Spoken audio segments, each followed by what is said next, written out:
Welcome to this Sunday afternoon showdown between Cardinal Hayes and St. Francis Prep here on the Grand Concourse. It's the Varsity Media Sports Network. Dylan Butler along with John Perez for this late season Super Sunday showdown between two teams that, John, we said at the pretty much the start of the year were two of the top four teams in the league. You throw a Christ the King and an Archbishop Stepinac in there as well. Where they are right now in that mix, that remains to be seen. A lot of basketball to be played, but you'll love this late season litmus test for both programs. You have to love it in the fact that they're both teams that have a lot to prove.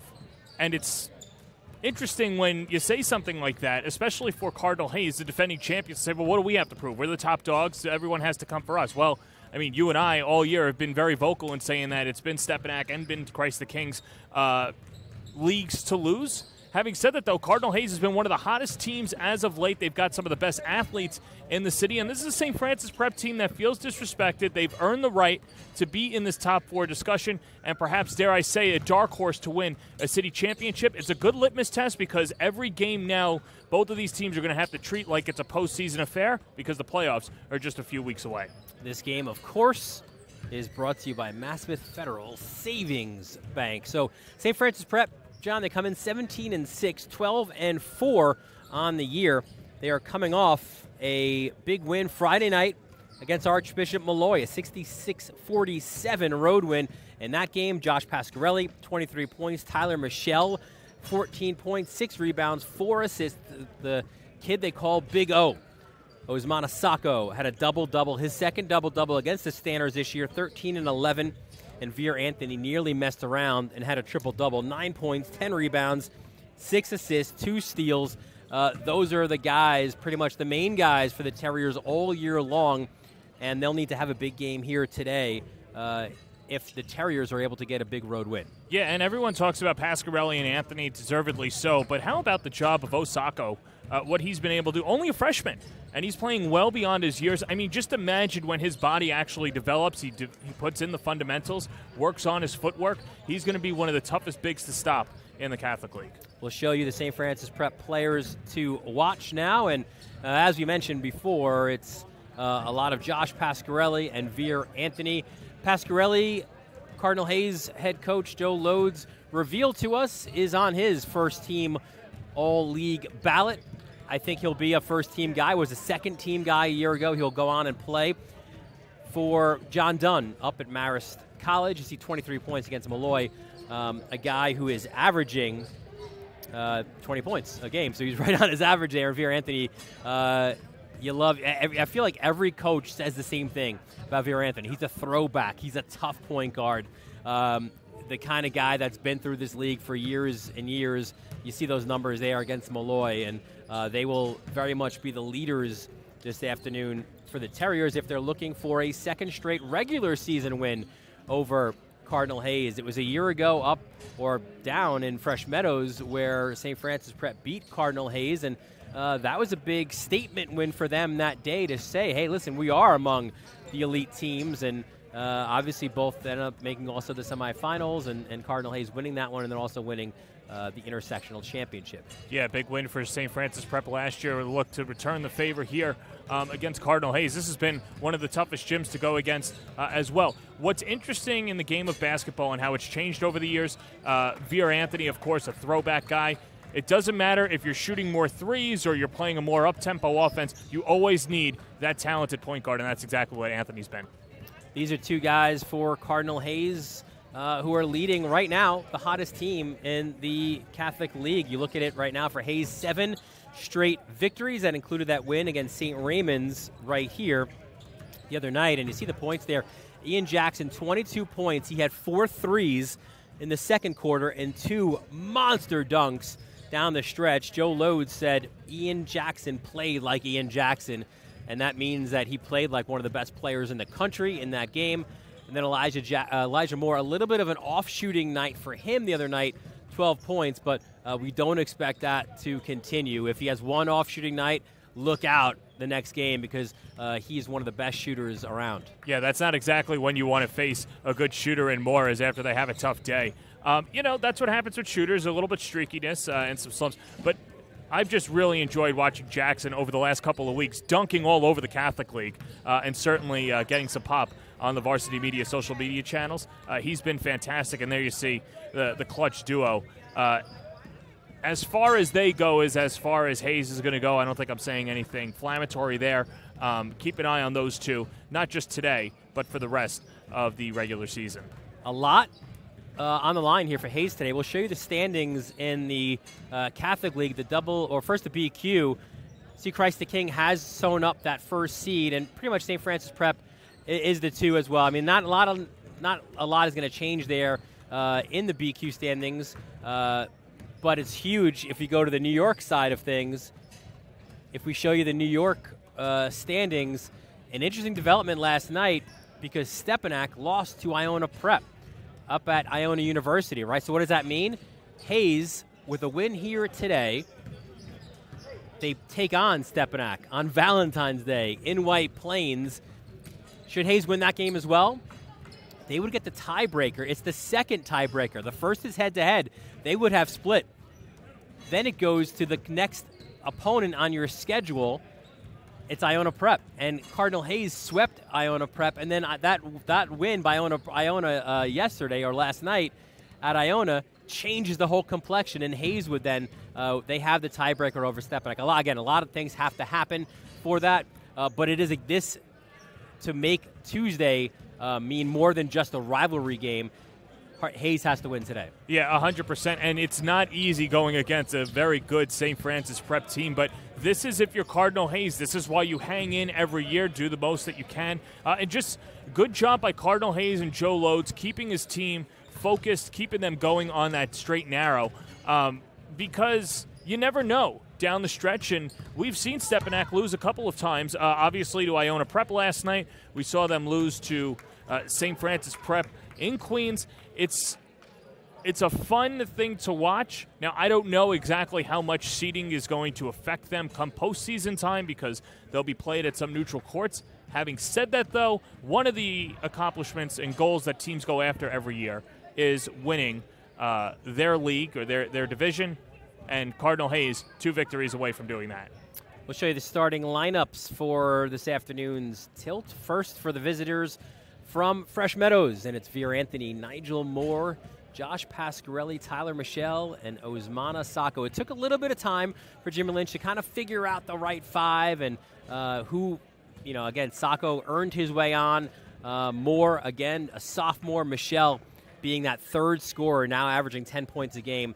They have been huge for head coach Jimmy Lynch in his 6th season at St. Francis Prep, a graduate of 1999. We'll take a look at the starters for Cardinal Hayes, and this also similar, right? Joe Loades has tried to mix and match and figure out the right combinations. We think this, at least it is right now, the group that's working for them. Adam Njai, Elijah Moore, Ian Jackson, the freshman Trey Lewis, and Jaden Williams. Williams, one of 2 seniors on this Hayes team. What you love, too, about a guy like Williams is he and Tyleek Field, they're program guys, right? Yep. They're not like the, 5-star, 4-star recruits, right? They're going to go on and play Division II basketball. So they're going to have a ceremony here to honor those seniors in their last regular season game. Yeah, 2 Hayesmen that have really put it out all on the floor. And, you want a first-class education. That's exactly what you've gotten at Cardinal Hayes. And, of course, that man needs no introduction over there as well. And Mr. good. Duffy, Yep. It's his court. Yep. So they're going to honor the seniors now. We'll show you some of that ceremony here. Please welcome our president, Dr. Karen, and our principal, Mr. Lessa, coaches, Mr. Rose and Mr. Phil. And you love, too, John Perez, the president of the school, the principal, right? Like, they're involved here. They're not taking a Sunday off, getting ready for a football game later. They're here to be part of this senior ceremony. There's the first senior being honored, Tyleek Fields, 6'4" senior, shooter, attacks the rim, a glue guy. And that's what we referenced before. So important to have guys like that in your program. I think, honestly, as much as we laud guys like Jackson and Moore, you need these kind of guys to win championships. Oh, yeah, 100%. And they're the glue guys. They're the ones that are doing all the dirty work. What they do doesn't show up in the stat sheet, but it's the reason why Cardinal Hayes has been so successful. And, of course, Cardinal Hayes, like we mentioned, the first-rate high school that develops boys into gentlemen, and those two, no exception. Tyleek Fields going to Lincoln College, D2. Jaden Williams also will play his collegiate basketball on the Division II level. A Caldwell College commit. And again, same kind of words Joe Lodes uses. A glue guy who doesn't say a word, just goes out, puts his head down, goes to work, is the team's best defender. We've seen him and Fields also diving for balls on the court, loose balls, taking charges, right? And again, it's all the intangibles you get, and you love to have that when they are your seniors. Yeah, and they are part of the reason why Cardinal Hayes continues to be one of the best teams in the city, the returning champions, and that's exactly what you need out of your guys that are not your top blue chip prospects. And an additional ceremony here. Ian Jackson. We were here. It was on the Varsity Media Sports Network where Ian Jackson scored his 1,000th point, and he is now being honored with a basketball to commemorate that moment.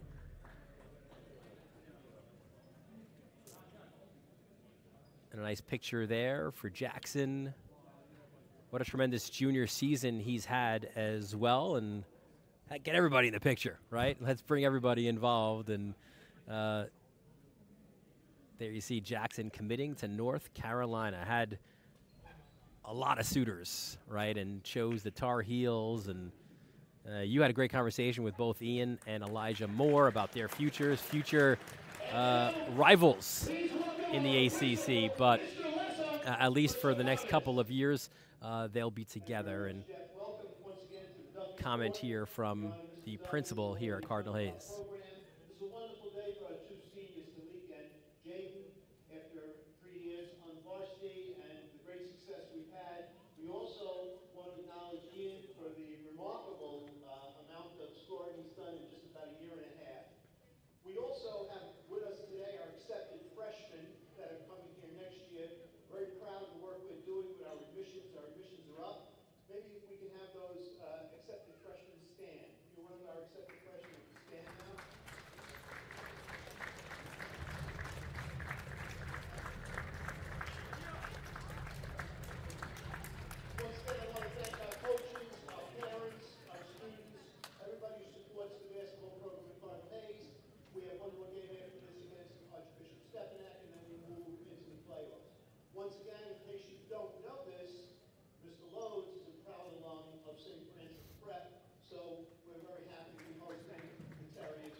Some nice comments there, and a lot to celebrate right now for Hayes, right? Where we, of course, were here the other day, or you were here, as Joe Lodes picked up his 300th career victory, 1,000 points, senior night. A lot of things to celebrate here at Hayes. I love Cardinal Hayes. I love coming here. It's really, you get this brotherhood type atmosphere, and you really get to see these kids turn into men, and scholars at that, and gentlemen, and all of them. It's just been a lot of fun to get to know Cardinal Hayes over the years. We'll show you the keys to victory for both of these teams today, and some synergies there, John Perez, between these two. A lot of the same kind of things, right? For Cardinal Hayes, rebounds. Hold St. Francis Prep to one shot. Joe Lodes has, tongue-in-cheek, I suppose, said his team is maybe one of the worst rebounding teams in the country. I don't think they're that bad. However, it has been a deficiency, so something that he wants them to work on. Communicate on defense. St. Francis Prep, as we've heard from other coaches as well, such a difficult team to prepare for, the sets, the screens, different things. Also want to treat Sunday afternoon like a Friday night. here, which means bring that energy, bring that intensity. For St. Francis Prep, number one is easier said than done. Certainly try to limit Moore and Jackson as much as possible. Don't let Hayes' defense confuse them. Again, there are going to be a lot of different looks for Cardinal Hayes, and keep them out of the paint. That is the other important thing. We'll have the playing of the national anthem by the Cardinal Hayes Band. We'll keep it right here, and we'll check out their rendition of the national anthem.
Great stuff there by the Cardinal Hayes Band, and this is the first and only regular season meeting, John, between these two teams, but 2 games a year ago, again, St. Francis Prep winning at home in the regular season, and they met in the semifinals, and that was a different story. We take you back to Hofstra in March. Tobey Awaka with the putback off the Ian Jackson miss, and then Jackson will get involved again, 3 of his 14 points in this game, and it was the Cardinals early. They led wire to wire, but St. Francis Prep, when you got a shooter like Josh Pasquarelli, he keeps you in games.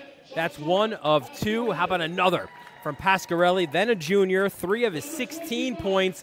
The Terriers had cut it close late, but too much. Tobey Awaka on this day. What a performance by a guy who was the MVP of the league, the Gatorade Player of the Year. On that day, really his statement performance, probably in a Hayes uniform, 28 points, 22 rebounds to lead Hayes to that victory, and then obviously get them in to the championship game. Yeah, they were just a freight train, a buzzsaw, whatever metaphor you want to use. That's what Cardinal Hayes was last year too, specifically in the playoffs after losing the Archdiocese to Stepanak. They just came rolling into the intersectional, led by Tobey Awaka, and now with Awaka gone, who's going to be that guy? We talk about Jackson and Moore. Who's going to be the one guy to step up, tell everyone, hop on the coattails, I'm taking you to another city championship?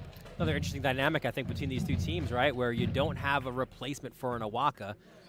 You could argue the same, maybe a little bit for Jaden Daughtry as well, right? Josh Pasquarelli's become that guy, but Pasquarelli was so established last year as that 2 guy or the 3 guy to Latique Briscoe as well, and that tandem or that threesome there led obviously St. Francis Prep to an incredible season, a 22-4 season a year ago. Briscoe and Daughtry, both first-team All-League players. Pasquarelli, a second-team player. Chance Marsh was another great standout for that team as well. So this year it was about, similar to Hayes, guys taking new leadership roles on the team. A guy like Tyler Michelle being one of them. Veer Anthony already was. And also Pasquarelli being more comfortable in his skin as the guy. 100%. And credit Jimmy Lynch and what he's been able to do with some of those losses. It's not easy to recoup and play better than you have a year ago. And, they might not have as many wins in the regular season as last year, but certainly a title contender this year again. Tyleek Fields in and out for that 3 attempt. We go the other way. It's Veer Anthony looking to push, turns, looks for options, gets it to Michelle. They swing it to Pasquarelli. You've got to guard Pasquarelli from anywhere. Big O steps out. Sacco's 3 rims around and out. And now Moore looks to push.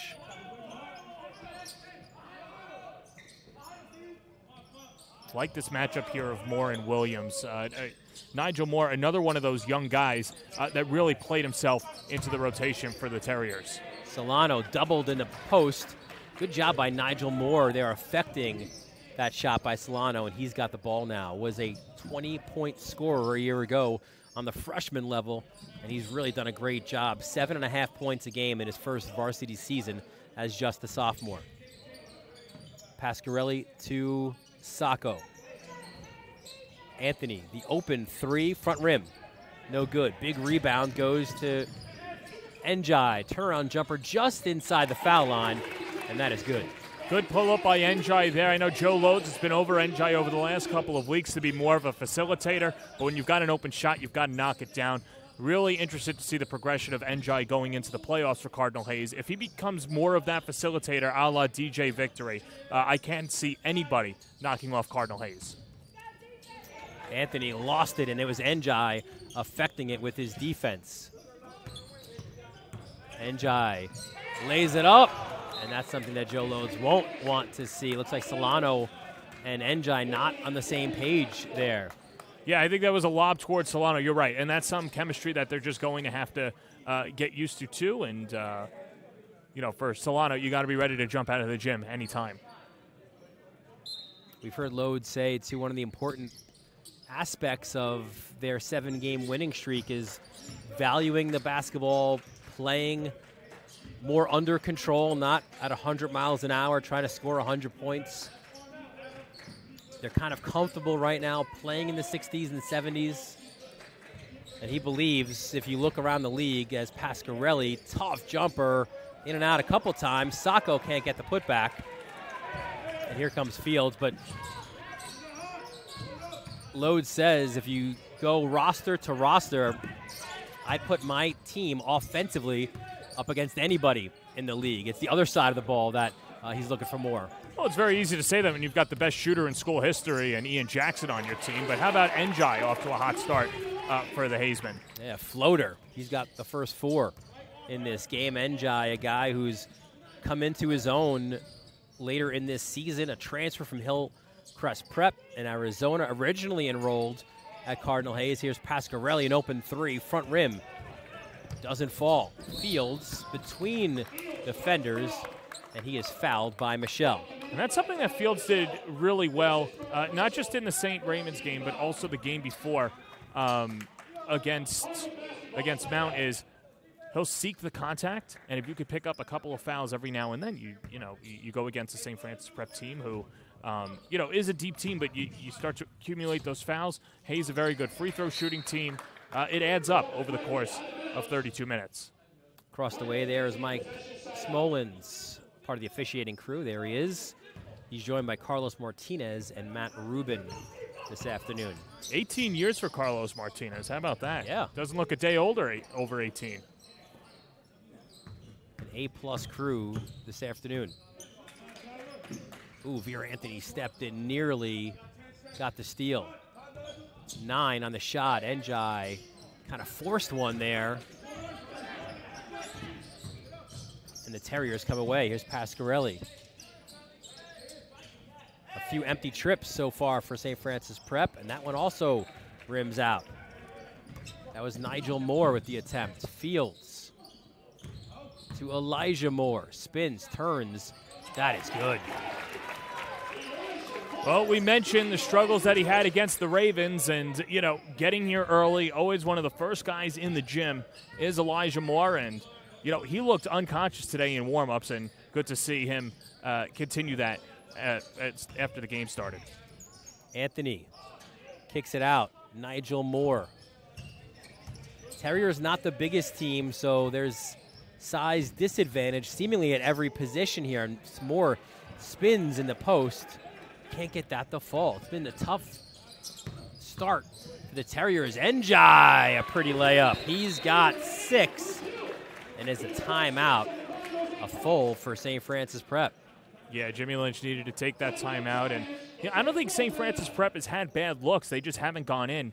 And I don't know what to attribute that to. Now, Cardinal Hayes' defense has been good. Made perhaps a little intimidating with Solano down low. You don't want to force it down there. But they've had the open shots eventually you just got to knock them down. And for a St. Francis Prep team that can light the lamp from distance, you'd have to imagine that eventually they'll get it going. Yeah, the Terriers, we mentioned that win over Malloy. They've won 3 out of their last 4. The only loss among that is to Iona Prep. And Iona Prep just knocked off Stepanak as well. So if you're Steve Alvarado, the head coach of the Gales, you may be feeling pretty good about yourself and your prospects late in this season going into the playoffs. Well, I'll tell you what, just attributing to what Joe Lode said about playing in the 60s or 70s, if either one of those teams would have played in the 60s or 70s yesterday, it would have been a blowout. Was it a 44-42 final, right, for Iona Prep? Yeah, when you texted me, you were like, that's a football score. Yeah, it was. It basically was. Yeah, good defense by Iona Prep. Congratulations to Coach Alvarado, and a good win for the Gales. So let's see the response here from St. Francis Prep off the timeout. It's Pasquarelli. We've said it a number of times, but he's comfortable also handling the ball. He'll kind of be that combo guard when he joins Jaden Daughtry up in Poughkeepsie. Missed shot, loose ball picked up by Elijah Moore. Good job on the Hayes zone, forcing that shot. Looked a little uncomfortable from the corner. Tyleek Field from the corner, a triple. An 11-0 start for Cardinal Hayes. Pasquarelli doubled. Here's Sacco. Gets inside. What a strong move by Sacco. And that's what you need, too. Go after the big guy. Try and force it down low. Force Solano to play defense, have everyone trap in on you. They give you some open space. You can kick out of 3, but good job on the interior by the Terriers. Sacco, since he's there, you see him flashing out, giving a problem to Elijah Moore. Loose ball. And look at this. Turnover forced by Sacco, and it is scored by Tyler Michelle. Timeout, Cardinal Hayes. Good job by Michelle feeding it over, but Sacco, that's what scoring your first couple of points can do for you. Provide an energy. You want to get it done on both ends, and a good response to the 11-0 run started by Hayes. It's always intriguing, right, how a team responds after a timeout, right? And we've seen it from St. Francis Prep a few times this year where they'll score. Who knows what the run could be, but, they respond, it seems like, right away. And the basket by Sacco, then the forced turnover, and then the layup by Tyler Michelle. 11-0 start, now 11-4. Well, Jimmy Lynch knows his team, and he knows what levers to pull and what buttons to push, and he knows what he has to do to get his team to respond. And sometimes if it's just blunt honesty or just settling everyone down, he's got a good temperature for his team. Njai. There were certainly, like many others, a lot of questions at the start of the year. Elijah Moore is hit, and he'll go to the line. It is Michelle's second foul.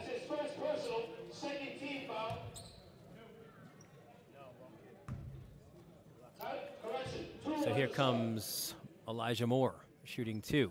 First one is good. You see the commit to Syracuse University. Congratulations to Elijah Moore, committed shortly after Ian Jackson made his announcement where he committed to North Carolina. When I asked him about playing in the Carrier Dome and what makes it so unique, he said when he first visited the Carrier Dome, he didn't realize that your ears pop when you walk into the gym. Obviously, it's a football field that has a basketball basketball court attached to it, so cavernous, and the pressure is really low. What a backdoor cut by Pasquarelli. He's so good moving without the basketball, and a good response by St. Francis Prep as Joe Lodes brings in his big guns. It's the freshman, Trey Lewis. Turns, that's good. 15-7 the lead for Cardinal Hayes. Pasquarelli guarded by Jackson. Potentially there 2 first-team All-League players this year. Sacco, another backdoor cut. This time it's read well by Elijah Moore. Pushes it up the court, trying to get it to Njai. It goes out, and it'll be St. Francis Prep ball. Yeah, that was a good job by Troy Faison. Got the first touch on it, tipped off Moore's hands to get the turnover, but a good job getting back on transition defense, something that if you're not going to do against Cardinal Hayes, they'll make you pay all afternoon. Look at Sacco going at Solano. Solano says no. Sacco gets the rebound, then he is hit. Nope, he is called for the traveling violation. I like the fearlessness of Sacco going underneath, but that's a freshman mistake right there. Had a couple of teammates open on the wings. That's where you want to kick it back out. 15-6, the lead for Cardinal Hayes. Cardinal score the first 11 points of the game. Remarkably, none of them scored by number 11. Here's Adam Njai. Njai. Foul line. Oh, money. 8 first quarter points for Adam Njai. We're inside the final minute of the first quarter. Love this matchup. Pasquarelli and Jackson, 2 future D1 players. This is a good matchup, too. Yeah. Dear Anthony. He's wrapped up, and again, Njai forcing the turnover as a traveling violation is called. Well, we know what Njai can do offensively. Obviously, you saw him canning the jumper, but defensively, he could just disrupt any other team's guards. And it did not make it easy for Pasquarelli or Anthony early on. The shot clock is off, so the Cardinals can hold for the last. Faison guarding Njai out by midcourt.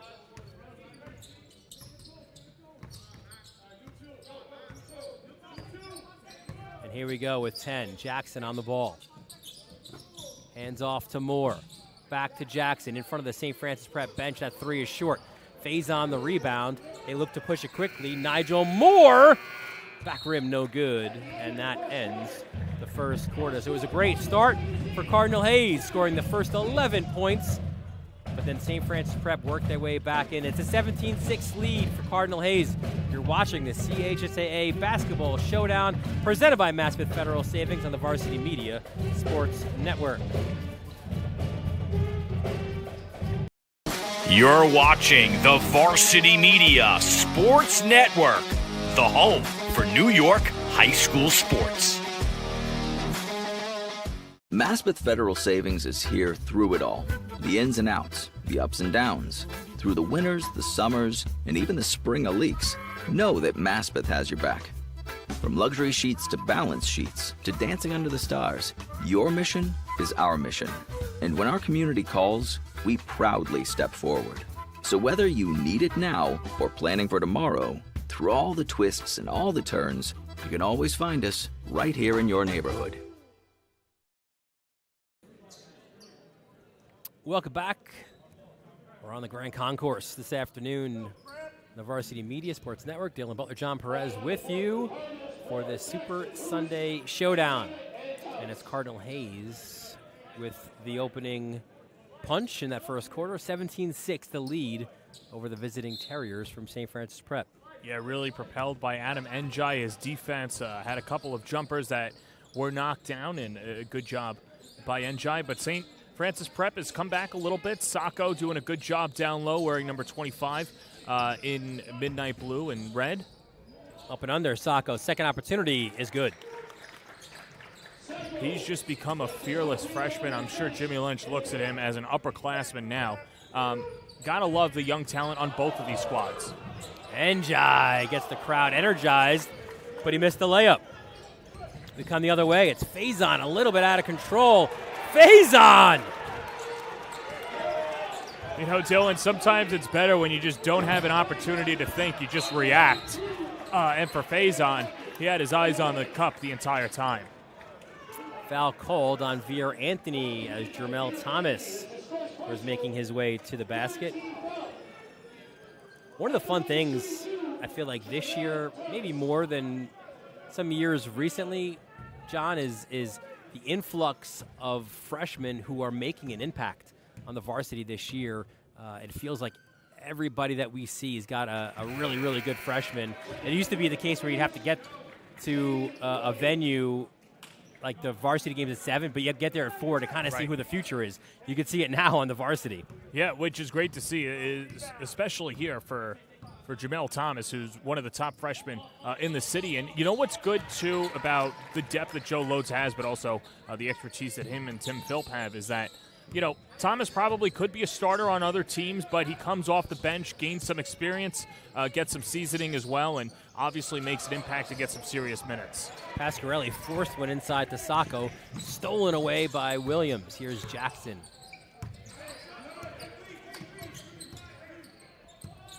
Thomas has his hand up. He gets the ball. Wants to work on Anthony. Pulls it out. So exciting is this freshman. Anthony nearly got the steal. The floater in the lane is too strong. We go the other way to another freshman. Faison lowers the shoulder, and he is fouled. Joe Lodes made a joke last week about how he's going to put in an order for custom shirts that say pass the ball because he feels at times that his guards can just not facilitate as much as he wants to. And we've seen that, I guess, over the last 3 minutes, dipping back into the first quarter. Njai, as great as he is, same thing with Thomas. This is where you want to see them move the ball, swing it around, and get a better open shot instead of forcing what they've been forcing.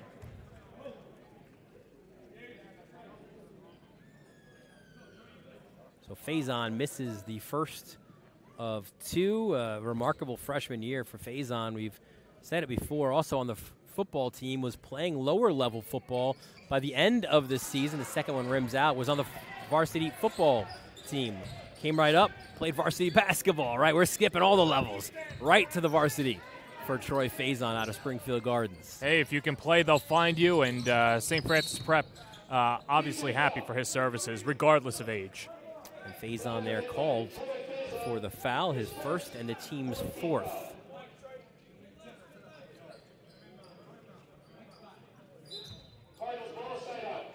Njai. Here comes Magic Mel.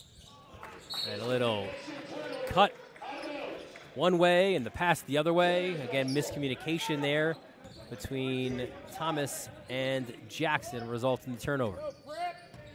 Here comes Vera Anthony. Eyes on the ball for Thomas.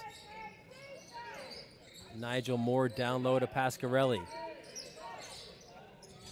Back rim, no good. Skying for the rebound is another talented freshman in Trey Lewis. Lewis, tough jumper. Joe Load says that Trey Lewis reminds him of Clive Allen, of course, a 1,000-point scorer.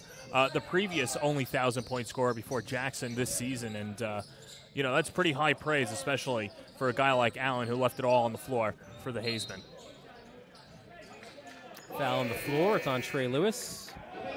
It's his first and the team's second. Elijah Moore checks back in for Adam Njai. And it's funny about the Cardinals is you don't think maybe there's not a lot of guys on the roster, but there's value for what there is, right? Oh, yeah. Like there's not 16 guys out there, but everybody plays a part. Yeah, you don't need – yes, you would love the depth and numbers, but at the end of the day, you want the guys that will be used a lot, will get a lot of playing time, and ultimately produce going forward. And that's exactly what Lodes and Phillips have built over these last few years. So Elijah Moore was called for the foul and a hold. His first, the team's third. Pasquarelli open three is good. Good response back by the Terriers. But just to your point about the rotations and depth, even if you look at that 2016-17 team, they really only went about 7 deep. Corner three, no good. Here comes Faison. No fear in Faison. Other way. Taken away. Here comes Nigel Moore looking to push. Moore to the basket. Timeout. Cardinal Hayes. Fantastic job finishing on the other end. Good intercept down the floor by Anthony.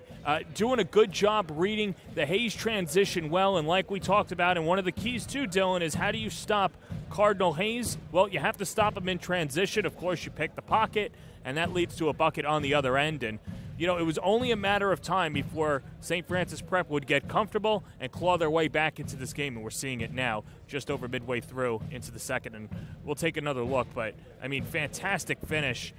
Moore has just been incredible this year. And we talk about the underclassmen. They're just so fearless. That's exactly the word I was going to use. You took it right out of my mouth. The fearlessness of a guy like Faison and Moore to go to the bat. Look, they're undersized, right? Moore is 6 foot. Faison's 5'10". They don't care. They're going at those trees. They're going to get the contact and the fouls if they can get it, but strong finishes at the hole. And you need that when the shots from outside aren't falling. You need to get to the basket. It's basketball 101, but it's easier said than done when you're undersized on the road. Well, one of the good things is you can't teach heart and you can't teach bravery, and those guys are going to continue to grow, obviously. So if they have that base now, imagine what they're going to be like in a couple of years as basketball players, whether it's for the Terriers or playing in college. The Terriers have clawed to within 4. Ian Jackson's 3 is no good. Moore stolen away by Trey Lewis in transition. Elijah Moore finds a cutting Jackson, and he is called for the offensive foul. Good job setting the feet on the other end. Maybe we could take another look at that, but, I think it's a 50-50 call there, and Jackson just in the wrong place at the wrong time, but you're St. Francis Prep, you'll take it. Ian Jackson was on the charge. Offensive foul, that's his first. The Cardinals will pick up full court. This is a little bit of what Jimmy Lynch was talking about, the different looks that you'll see defensively. Tim Philp has a lot of schemes defensively as kind of that defensive part of that two-headed monster of head coaches as Veer Anthony buries the 3. He's been responsible why this is a one-point game. Had the picked-off pass and now canning the 3. And here come the Terriers. Hold on, Dylan. It's a one-point ball game. Njai down low. Solano! Hao Chen caught between a rock and a hard place, too. Had to pick up the ball handler. That left Solano open underneath, and an easy two-handed flush. Quick ball movement for the Terriers. Down low, Veer Anthony kicks it out. Open, Hao Chen for 3. Good. Well, that's one way that you could redeem yourself. Hao Chen knocking down the 3 from the wing. And those 3s that weren't falling are now falling like rain here on the Grand Concourse. It's the 3rd triple of this quarter for the Terriers, and they've got the game tied up. Elijah Moore, who knows something about knocking down 3s, calls bank from the foul line. Gotta love when the bank's open on a Sunday. Of course, Maspeth Federal, too. Trying to work it in there, but I appreciate that. And Elijah Moore will be called for his 2nd foul, team's 5th.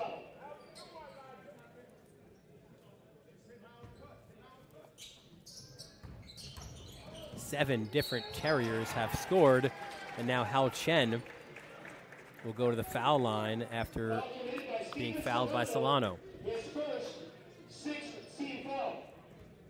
You got to feel, sorry, John, as I say, you got to feel a little bit for Hao Chen, right? It was a guy who was playing behind Jaden Daughtry a year ago and waited his opportunity and had that opportunity at the start of the year. But then that freight train of Sacco came in and really kind of took his starting spot. But obviously, look, you could have a really positive impact off the bench as well, and that's what Chen's trying to bring the Terriers. And you know what? One of the good things, obviously, about basketball is that there's minutes out there. It's not like baseball where you've got to go out with your starting 9 every day. It's up to Chen to keep himself in the rotation and continue to do the little things, and that'll only compound. And it's a good problem to have, but competition breeds excellence. And for Chen, he's accepted that challenge. He could have easily sat and pouted, but he did not. And Chen's defense there helped this turnover, and the layup by Faison, and just like that, the Terriers have their first lead of the game.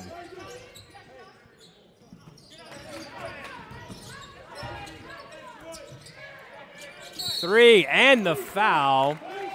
The 3 won't fall, but Trey Lewis will go to the line to shoot 3. Foul by Nigel Moore. Good quick hoist in the corner, and not a lot of real estate on the near side. I mean, That's one of the staples of a vintage New York City gym, right? Not exactly the most spacious of gyms. And that's what I love too. Not just this league, but the city in general, is that wherever you go, it's going to be a different place. You know, different rim, different atmosphere. You'll have tight quarters. You'll have spacious gyms like a Mount St. Michael. It's what makes the city game so special. You know, I'm curious because you went through to all the gyms too, and all I heard was how small it was. But how small was the Rice gym in comparison to some of these smaller gyms like a Stepinac or Hayes? So the funny thing is, I never did a game at Rice, like on campus. They played at Gaucho's, which in itself is obviously a historic gym. Not dissimilar to here, I think, but that's tight too, right? And the funny thing, one of the funny things I remember too about Gaucho's is you not only have to deal with the crowd as, look at this, the N1 by Faison. He's on another planet right now, Dylan. A fantastic freshman showing out and propelling St. Francis Prep back into this game. And, you know, this is what makes the Terriers so difficult. It's easy to key in and lock in on Veer Anthony and Josh Pasquarelli. Well, when you've got the underclassmen stepping in, like Sacco, Michelle, and now Faison, they're tough to combat with. What I was going to say was at Gaucho's, not only do you have the crowd, and sometimes you got to deal with the smoke from the burgers being cooked. Like that becomes a different element as Faison completes the three-point play. He's got 9 all in this quarter, and it's a 2-point lead for St. Francis Prep. Gaucho's not too far from here, actually. No, a stone's throw away.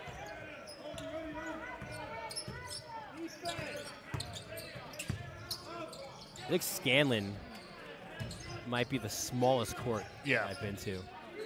That in like Cathedral Prep. Oh, well, yeah. I think you could fit 8 people in Cathedral Prep. Jumper by Jaden Williams.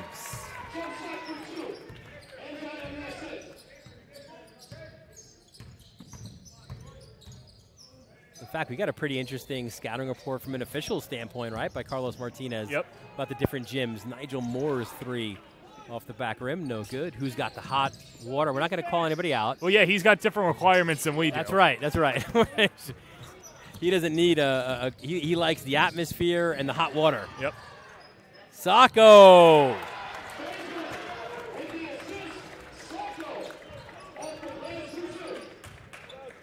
Six points for Sacco, who's got that high major potential. Njai's got a whole lot of D1 offers himself. He's got 10. We're inside the final minute. 32 all.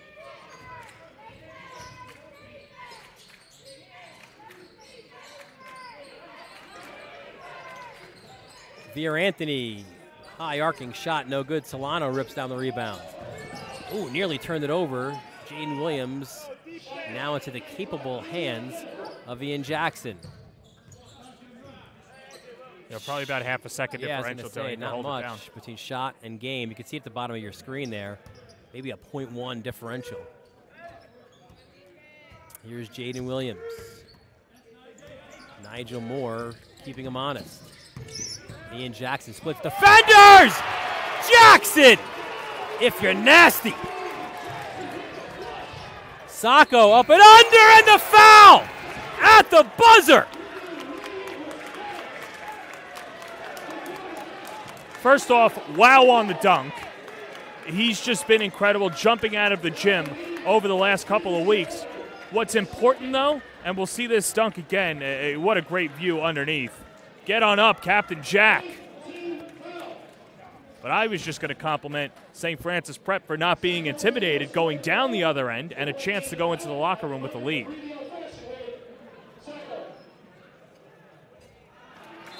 He does not, and we're tied at 34.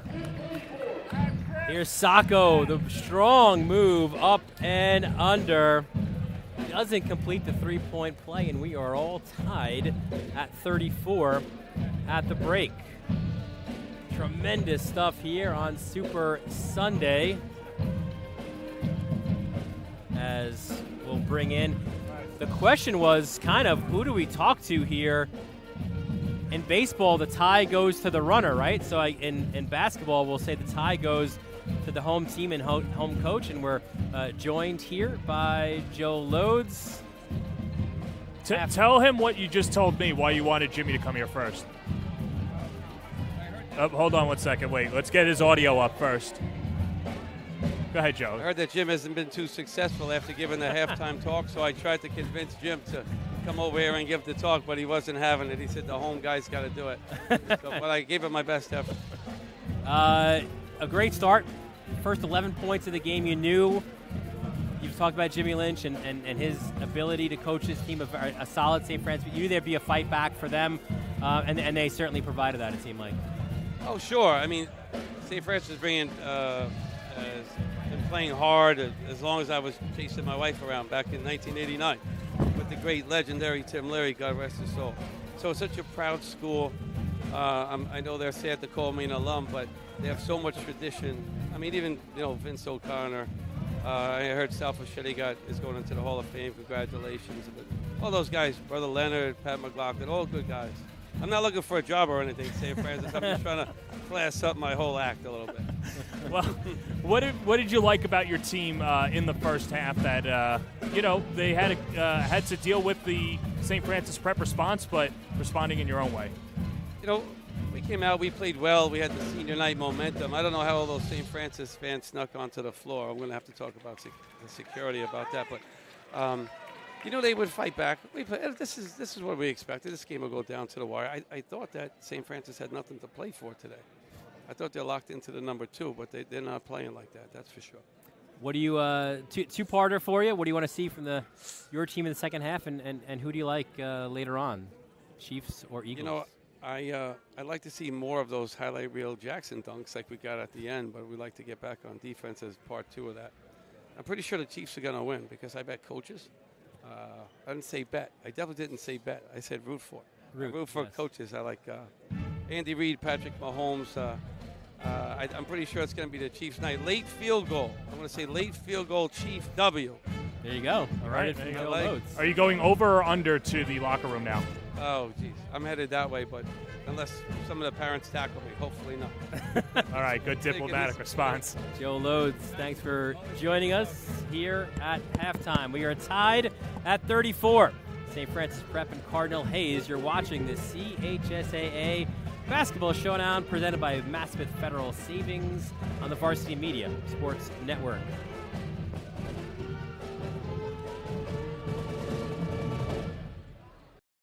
You're watching the Varsity Media Sports Network, the home for New York high school sports. Maspeth Federal Savings is here through it all. The ins and outs, the ups and downs. Through the winters, the summers, and even the spring of leaks. Know that Maspeth has your back. From luxury sheets to balance sheets to dancing under the stars, your mission is our mission. And when our community calls, we proudly step forward. So whether you need it now or planning for tomorrow, through all the twists and all the turns, you can always find us right here in your neighborhood.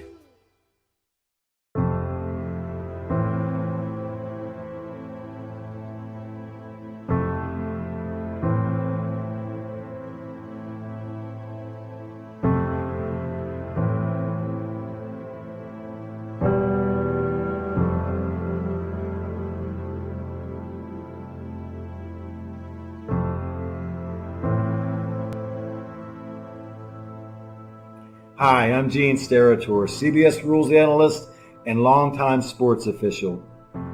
For the adults watching this video, you grew up in a world where officials, umpires, and referees for youth sports took their place regularly and reliably ahead of game time. Today, unfortunately, it's getting harder and harder to fill those jobs. Videos showing abusive treatment of officials multiply on social media. And there have been consequences for the dreadful behavior of players, fans, and coaches. Massive shortages of officials now lead to games being canceled, and the positive effects of athletic competition are at critical risk for this generation and those to come. I'm hoping we all can begin to see youth competition through a different lens. Today, Mistreatment of officials has become normalized, and we are facing an abnormal future where no officials to hire means no games on the schedule. Any call, any decision, any human effect on wins and losses has become subject to not just withering criticism, but physical threats. There's a vicious cycle at work. Fans chase away officials, and there is a smaller pool to draw from, which makes it harder to get quality, well-trained people in position. The entire game suffers. Did you know, according to the National Federation of High Schools, 80% of new officials quit the game after just 2 seasons because of abusive behavior from the stands and sidelines? This sort of verbal abuse and threatening behavior takes a toll on all officials and makes them leave the game altogether. Did you know, from 2018 to 2022, an estimated 50,000 high school referees, roughly 20%, have quit. Half of the remaining referee population is at least 50 years old, but young officials are rarely staying more than 3 years in the job.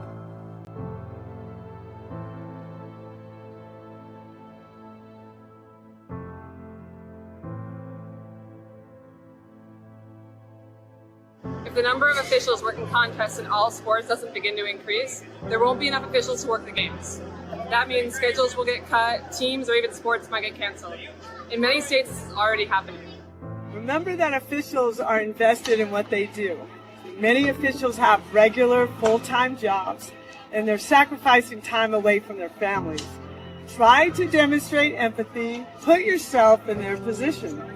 Think how you would feel about getting yelled at throughout your workday. Yelling and arguing with officials sends the wrong message to young players.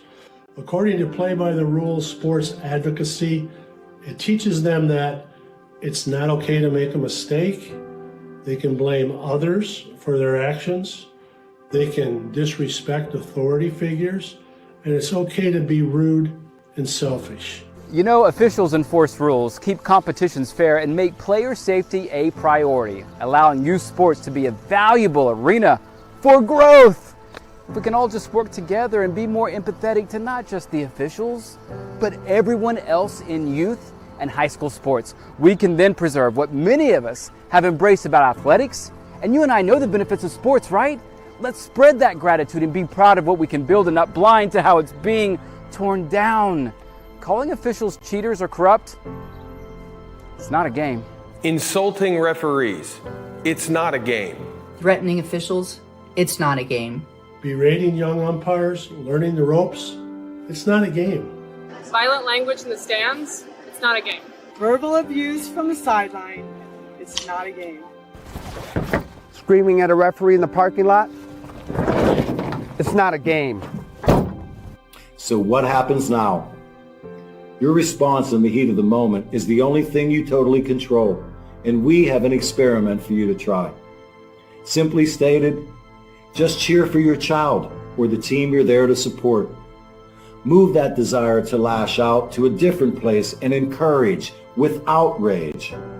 Your child's sporting memory should be about how you helped inspire and not about how you caused embarrassment.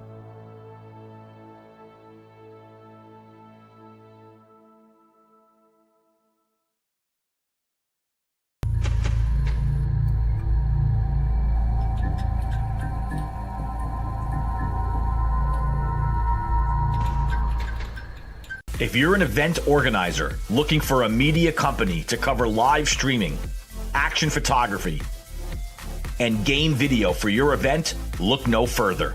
Varsity Media travels throughout the Northeast covering weekend tournaments, showcases, and championships.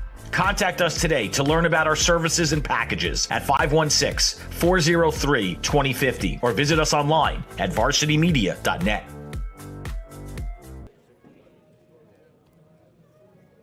Welcome back to Cardinal Hayes High School. Dylan Butler, John Perez here. Second half just about to begin. We are tied at 34. Tremendous response by St. Francis Prep in the second quarter. A 28-point second quarter to tie this game. We'll take a look at the high scores for this one in the first half.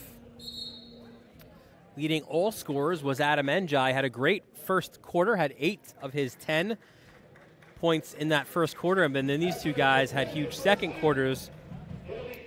Faison scoring all 9 of his points in that second quarter, and Osmana Sacco scoring 6 of his 8, including that bucket where he missed the free throw at the end. But again, huge response, John Perez from St. Francis Prep.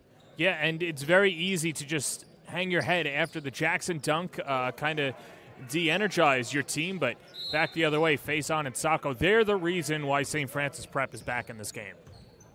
Joe Lodes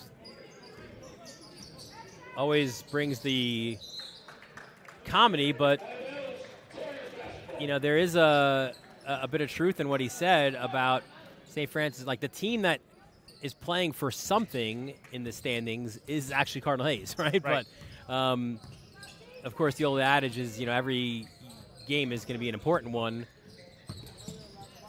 You hear Ed Gonzalez from Bishop Loughlin kind of replaying as Sacco. What a move.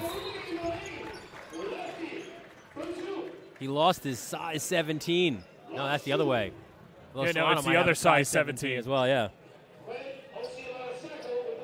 Sacco's move knocked the shoe right off of Solano. But you heard from back in the day from All Hallows, the great John Carey, and Gonzalez kind of coming from All Hallows, talking about 24 scrimmages leading to the postseason. So there's different philosophies, but there's certainly something to play for the Terriers this afternoon. Jackson to the hole. No good. Sacco the rebound. If you read into that too, Dylan, perhaps Lodes not playing mind games, as that'll be an offensive foul. Good job by Jackson. But, maybe that's the message to his team too, saying, hey, guys, St. Francis Prep, they're a good team. They're not playing for anything. We're the team that wants to lock down the number 1 seed, and maybe he's not seeing the effort that he feels his team should be getting with so much on the line for Cardinal Hayes. Yeah, we mentioned at the top of the broadcast, as there's Jackson handing off to Moore. Cardinal Hayes, if they're able to win today, that would set up a game for, look at this, the lob down low. Solano gets Sacco up, misses the bunny inside. Solano lost it at his legs. Bit of a sloppy possession, but Hayes maintains that possession. But it'll set up a winner-take-all for the regular season on Tuesday afternoon between the rivals Stepinac and Cardinal Hayes up in White Plains. Here's one thing if you're Pat Massaroni or any other coach that's scouting Cardinal Hayes. Moore for 3. 1, you got to put somebody in front of Moore. But 2, we've seen that whenever Cardinal Hayes has missed a shot, that exact player will go up again with it and not kick it out. And that's something that could be a detriment to Cardinal Hayes. And knowing that, maybe you could bring in an extra defender or work your way around that. Sacco for 3, showing the entire arsenal today. 13 for Big O. And if this was a Friday night in Queens, you'd probably hear the chant, he's a freshman. Tough one to handle in the corner. Moore, though, does it well. Gets inside. Jaden Williams taking on a couple of Terriers. Volleyball off the backboard by Solano. Fear Anthony. To Nigel Moore. Big O feeling it. Oh, man. If this was the old NBA Jam, you start to see the firing up graphics for him. I mean, he's just been unquestionable. And you know what? You see the confidence being built down low, and if you could step out. Now it's hard to beat him because is he going to pull up? Is he going to drive inside? He's got so many tools in his arsenal. So does this guy, Jackson at Sacco. Sacco, the rebound. Michelle spins. Michelle, get out of here, says Solano. Sends it into the front row. Big-time block for Solano, and that's exactly what Solano and Hayes needed as well. And it's it's always the mentality of a big man will next play. He missed the bunny down low, had some difficulty on the offensive end, but a good job contributing on defense. Sacco feeling it right now. Gets it off to Pasquarelli. Fear Anthony for 3. Good!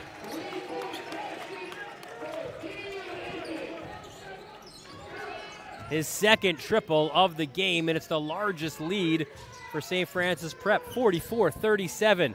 Njai, a little runner in the lane, doesn't get the friendly roll. Saka loses the rebound. Williams attacks him and gets the basket inside. Good job following up by Williams. We talk about being a glue guy, and here comes Hayes on the defensive effort again. Njai forced it. Here's Trey Lewis, a talented freshman. And this guy needs no introduction. Ian Jackson to the basket. Timeout. St. Francis Prep. And a quick 30 by Jimmy Lynch, just to calm his team down, too. You don't want to get, into the weeds with Cardinal Hayes, and kind of just want to slow it down, remind your team, do what's made your team get back into this game, and that's exactly what he's telling his team right now. We heard from Joe Loads in our conversation yesterday. Sometimes runs into Jimmy Lynch. Same neighborhood. They go to Gino's there on Long Beach Road in Rockville Center. Have a slice, talk some hoops. A couple prep alums. Nice. Yeah, I mean it's nice when they're not playing each other, but I mean two of the fiercest competitors. I mean that's just what makes this league so special, right? Is just the kinships amongst all the coaches. Basically whether they're out on Long Island where their residencies are, or just staying in mutual towns, it really is the coaches that bring the lifeblood into this league as well. Lynch maybe has the edge. Doesn't have the easy pass needed to go to work, right? Like, Loads every day. He's got to cross that bridge. Not easy. Here comes Michelle the other way. The response off of a timeout has been good. We saw one after that 11-0 deficit for the Terriers early on. Good defense by Lewis. Ahead of the field. Look at this. Behind the back and the dunk. It goes from Moore to Jackson. Good unselfishness. That's where you see the chemistry playing in, and Moore with the deflection. Again, full court pressure. Nigel Moore gets it to Veer Anthony. Anthony nearly lost it, and he does lose it. And it was Trey Lewis setting that up.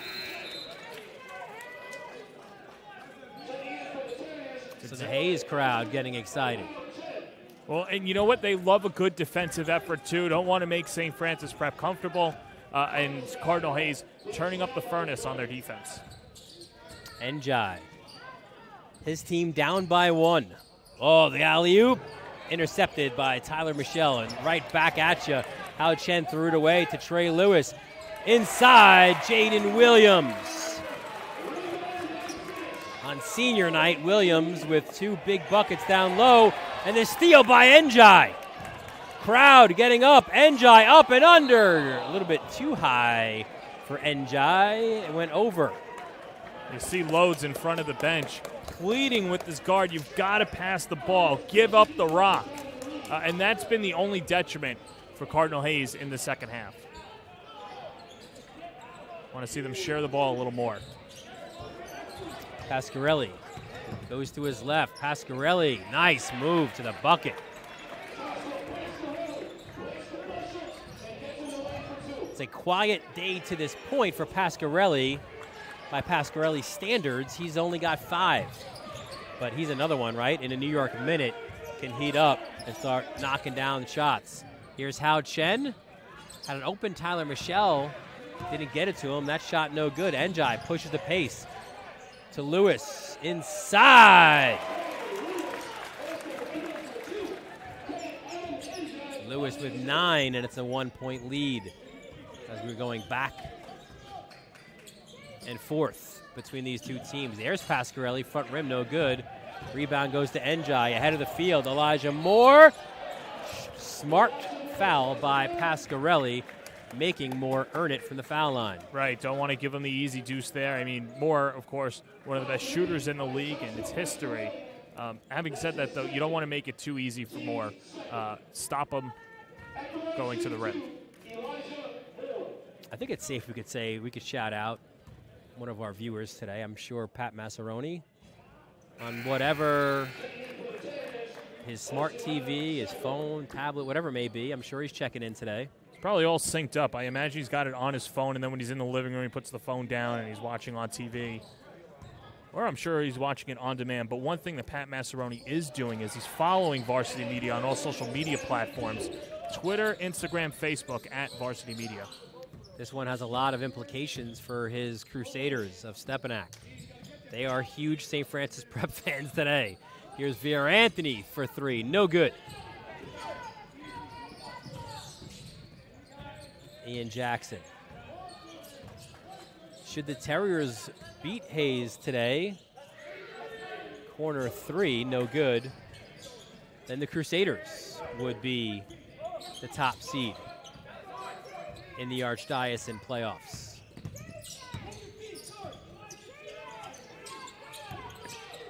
And it would render, again, I don't know if you could render any Stepinac Hayes game meaningless, but maybe just a little less important.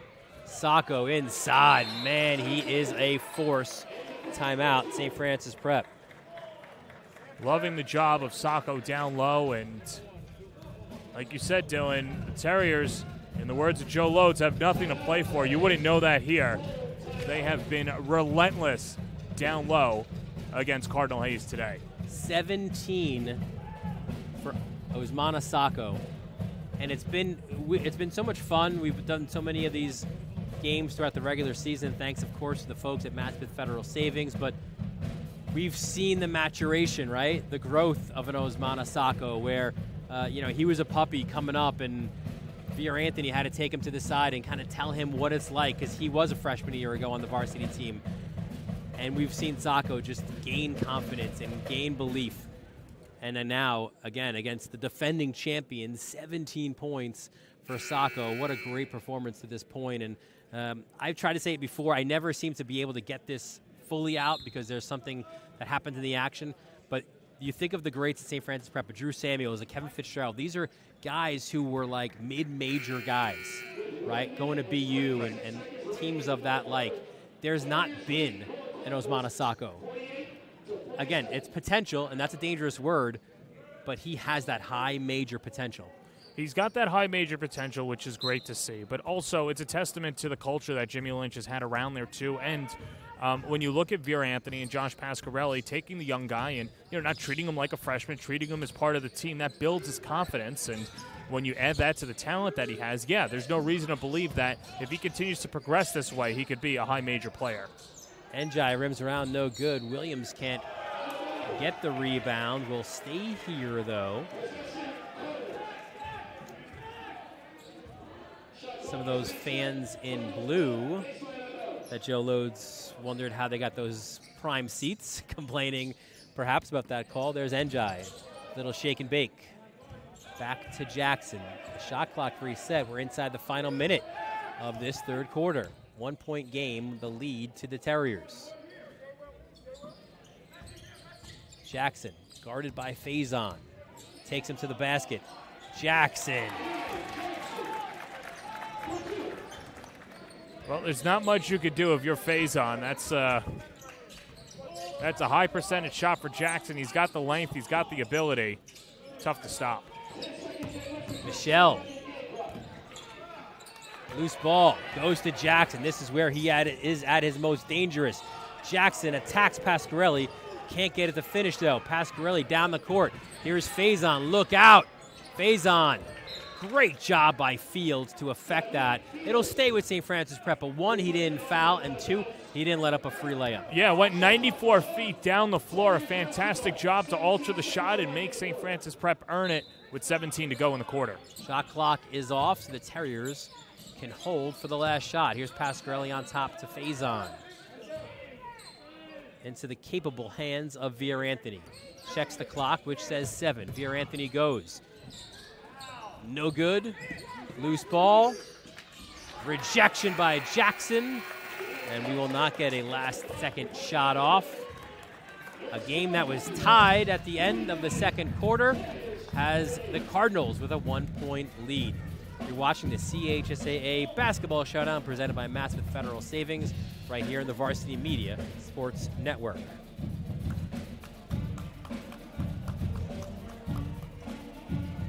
Captain Jack from Cardinal Hayes, and you're watching Varsity Media.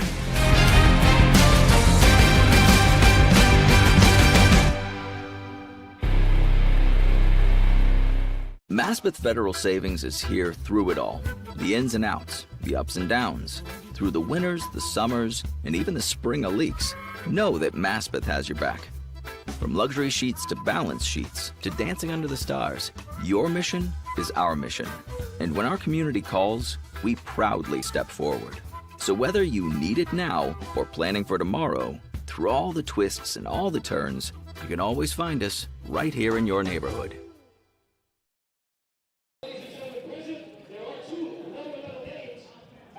Welcome back to Cardinal Hayes High School. Fourth quarter about to start here in the Varsity Media Sports Network, and it is Cardinal Hayes with a 1-point lead over St. Francis Prep. Dylan Butler, John Perez with you.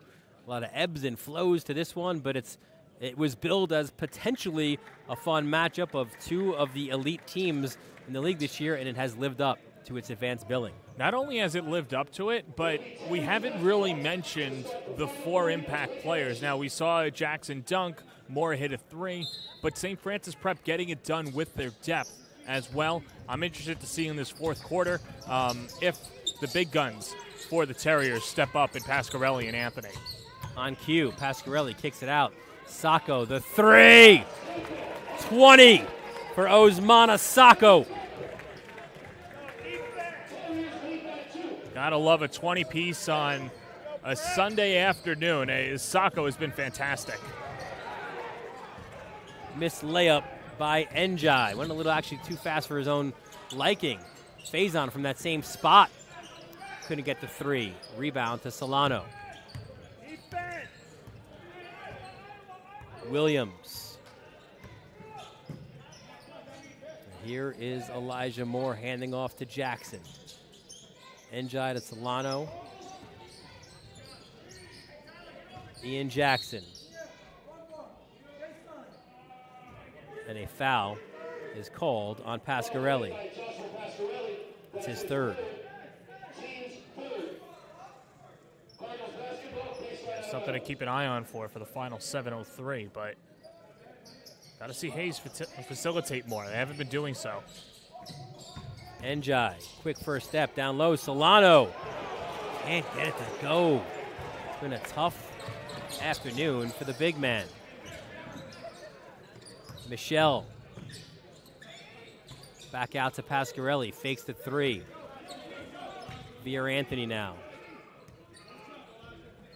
St. Francis Prep has so many different looks offensively. You've got to guard everybody. You have to be aware for all 34 seconds. Here's Faison. There's 7 on the shot. Big O down low. Turns. And he is fouled on his way up.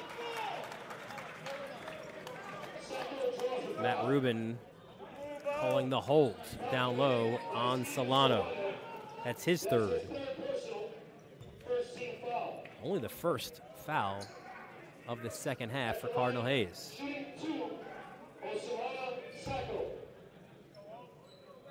You know, what's so good about this league, Dylan, is that on any given night, somebody can make a name for themselves. And we're seeing this Super Sunday be, the Sunday of Sacco so far, giving his team a 3-point lead as Joe Lodes is going to go a little bit smaller. And interested to see how this small lineup combination works.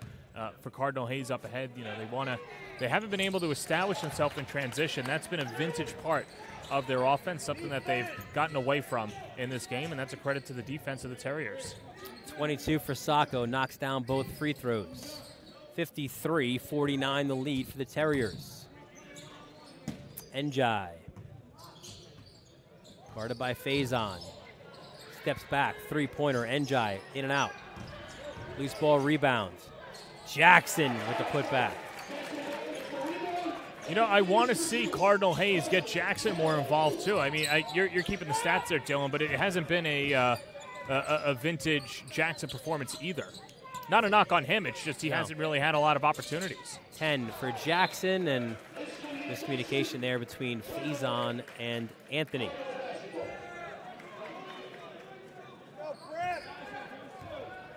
But only 2 points in that first half for Jackson. That, of course, that incredible dunk. The senior, Jaden Williams, to his left hand. He's got 8. They're tied at 53.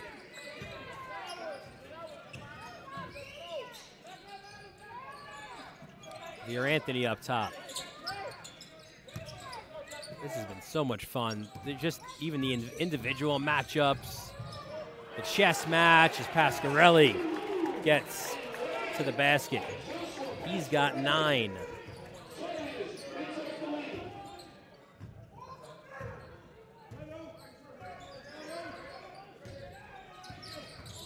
Njai got himself on skates. Called for the traveling violation. I said it earlier, John. It feels like sometimes Njai is just too fast for his own good. Yeah, and you love the ability of him. Now how does he harness that energy? And that's been one of the struggles for Njai this season. Only a junior will have, obviously, time to work on that in his senior year, but Cardinal Hayes needs him now to kind of just slow things down and make it easier for the rest of the offense. And there's a wet spot being cleaned up on the floor now. But, yeah, that's perfectly said, Dylan. Sometimes a little too fast for his own good. There's a lot of offensive potency on this Hayes team, and you don't want to speed things up. This is the last regular season game for St. Francis Prep. As we mentioned before, Cardinal Hayes with that one game remaining up in White Plains against Archbishop Stepanak on Tuesday. From there, we go to the respective kind of conference tournaments, you want to call it that, right? If you're a college basketball fan, the Brooklyn Queens Diocesan and the New York Arch Diocesan, which is largely for seeding for the intersectionals, as there's Pasquarelli off glass, no good. And if you get an upset in one of those tournaments, it really makes things interesting in the intersectionals, especially if one of the big guns gets knocked out early. And look at this. Pasquarelli called for his 4th. That's a big one on Pasquarelli, and it's just hard to keep Jackson in front of him. So that's where he gets picked up with the foul. You're right, though. But look at that 2016-17 Hayes team losing in the first round of the Archdiocese, and that's something that you obviously don't want to do, but that doesn't mean you should count a team out for an early exit either. Jackson fouled by Veer Anthony. Right, in the 2 years that Hayes has won a city championship, they lost in the New York AA. So, yeah, I think last year's Archdiocesan final was one of the ugliest in recent history. That was not a pretty game that afternoon at Christ the King High School.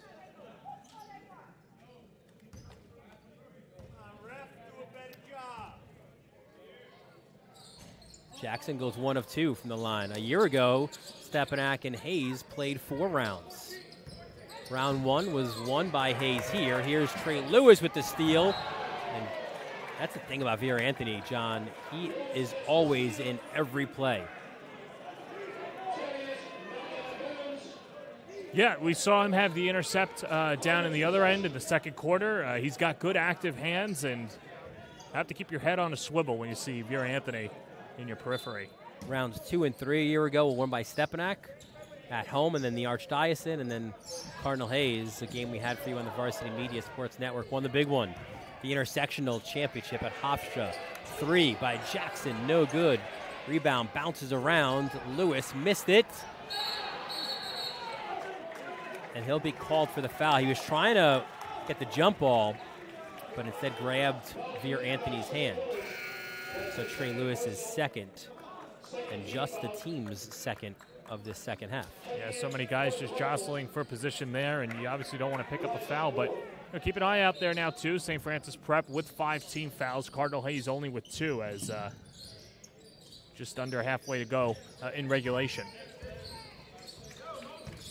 Now it's Faison on ball. Gets it to Pasquarelli. Pasquarelli spins, open Veer Anthony for 3. Off the rim, no good. Gets his own rebound. Jackson had leaked out, thinking the ball would bounce to him, but Veer Anthony took it. Here's Sacco, the hot hand, and he is fouled by Jaden Williams. Last few possessions, they got away from Sacco. Good to see Sacco get himself involved, draw the foul, and a fresh 35 for St. Francis Prep. And if you're Jimmy Lynch, you've got a lot of time. Get the right shot if you can. That's a pretty good shot. Yes, sir. Pasquarelli for 3. Only his second triple. A year ago, that was his forte. He's a more well-rounded scorer this year by necessity. Faison, look at this. And that's an unfortunate foul. It was a foul. Oh, yeah. But you love the energy by Faison, who kind of went back to his football season, saw that fumble, and chased after it. I don't want to hear any more because I've heard from some St. Francis Prep alums how they have nothing to play for. There's pride on the line here. There's momentum. And you don't want to have a long layoff after a loss as Jackson gets 2 back for the Cardinals. 13 for Ian Jackson. It's a 2-point lead for the visitors inside the final 3 minutes of regulation. A year ago, St. Francis Prep beat Cardinal Hayes on a Sunday at home. A statement win for the Terriers. But was it super? It was super for them. I don't think it was Super Sunday, though. It was late in the season. Here's Sacco. There's 4 on the shot. Pasquarelli from mid-court. Back rim, no good. Look at Veer Anthony. Undercut by Njai, and this is a concern now because Veer Anthony hit the court hard getting that offensive rebound. Yeah, trainer's got to come out. You got to love the aggressiveness of him there, but you're hoping that just a little temporary pain. He's holding on to that left wrist. I don't want to diagnose anything, but a hard fall there. Jimmy Lynch out to join as well. We'll take a look at, we mentioned last year in that run by Cardinal Hayes, take a look at some of these championship teams as Veer Anthony up and hears it from the crowd. There you see it, a lot of Christ the King there in the earlies, 2010-11, that St. Raymond's win over Holy Cross, some more Christ the King, Zavarian. You get a little sprinkling of that different team here and there, right? But so much of it has been Cardinal Hayes, Stepanak, and Christ the King. We expect all 3 to play a major role this March as well. And I think these Terriers, too, will have something to say about who wins the championship this year. Hey, there's no reason why they can't be the city champions. Obviously, you hope that Anthony's okay. If he's healthy and they're playing the way that they've played today, win or loss, they're going to be a tough out in the tournament.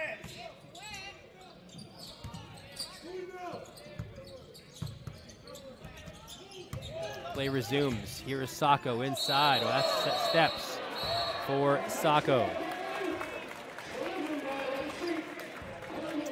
A year ago, St. Francis Prep lost to these Hazemen in the semifinals. Their last trip to the championship game was back in 1997 when they lost to a guy named Ron Artest and LaSalle Academy. Did he go on to do anything after high school? Yeah, he played a little bit here and there. Michelle called for his 3rd. It's the 7th against the Terriers. So Ian Jackson to the line.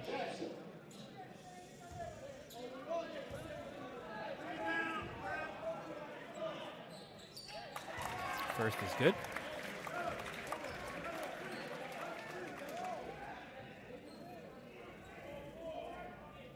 Yeah, you got to go back to like the 50s when the Stith brothers led St. Francis Prep, the first black players to compete in the Catholic League. They were part of 3 straight Terrier championship teams from 55 to 57. During that time, St. Francis Prep had a 66-2 record under the legendary head coach Chick Keegan.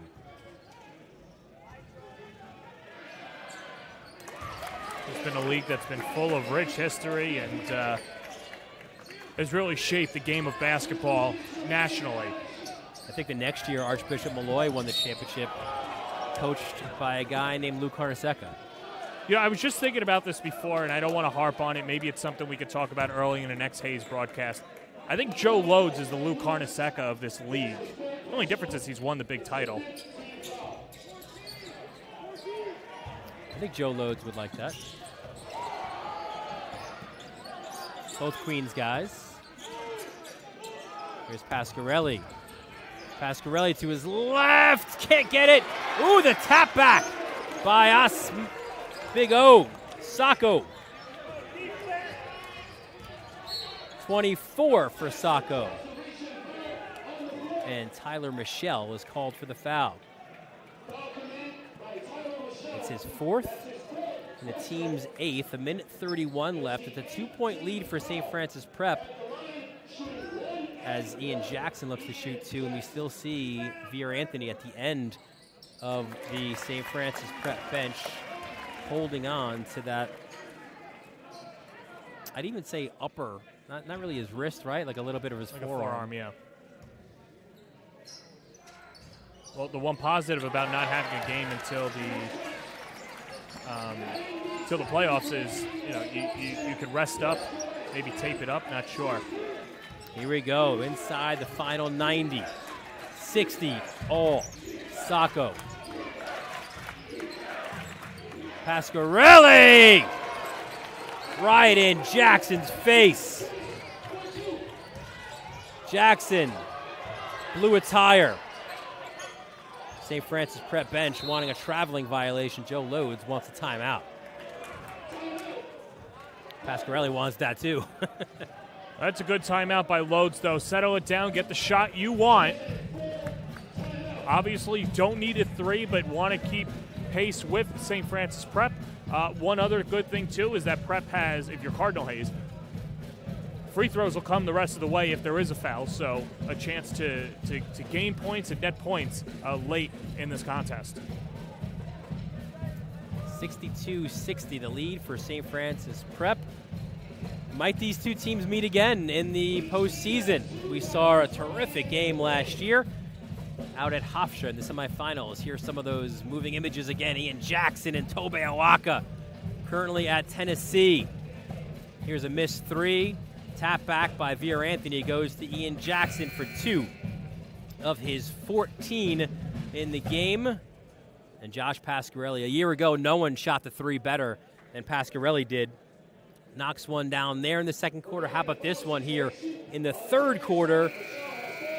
And St. Francis Prep was within it. You see there, within 5 at that point, but too much Tobe Awaka down the stretch.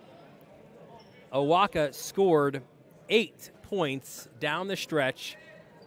8 of his 28 in the game, 22 rebounds for the Gatorade New York Player of the Year.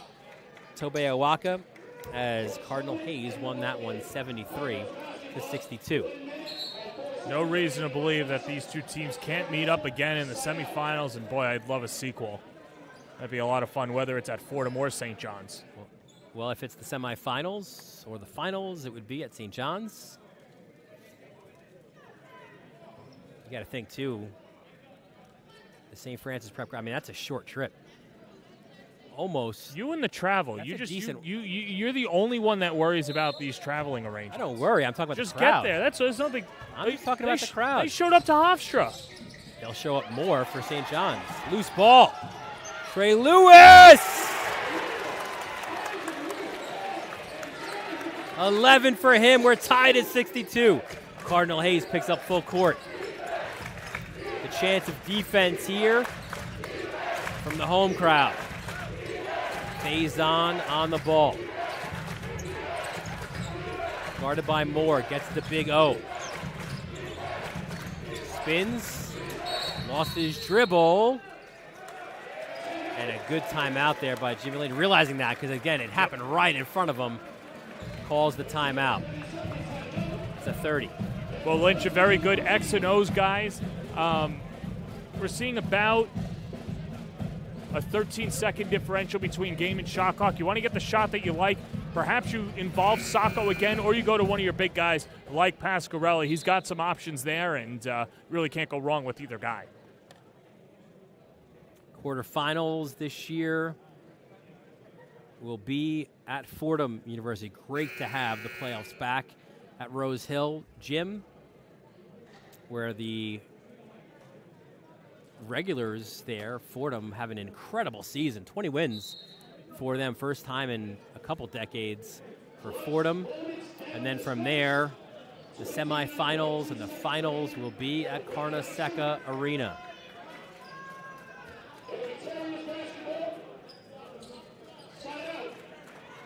Faison to inbounds. 29 on the game, 16 on the shots. Pasquarelli trying to get open. And a timeout called by Lynch. Good defense by Njai to deny Pasquarelli.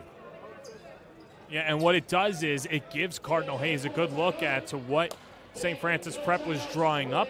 That's the last timeout, so Prep is going to have to get the ball in next possession. Good defensive stand by Cardinal Hayes, and that's really what you need right now. You need a stop. Njai has to be the catalyst there, as he was on that last attempt by St. Francis Prep. Team foul-wise, St. Francis Prep has 8, so still the single bonus for Cardinal Hayes. And then the Hayes only has the 5. Another fun thing, I think, between these two teams are the guys that both of these coaches followed, right? Where at Cardinal Hayes here, Joe Loades, of course, following the legendary Tom Murray. 586 wins in his 40 years at the helm. Retired in 2008. Loades took over.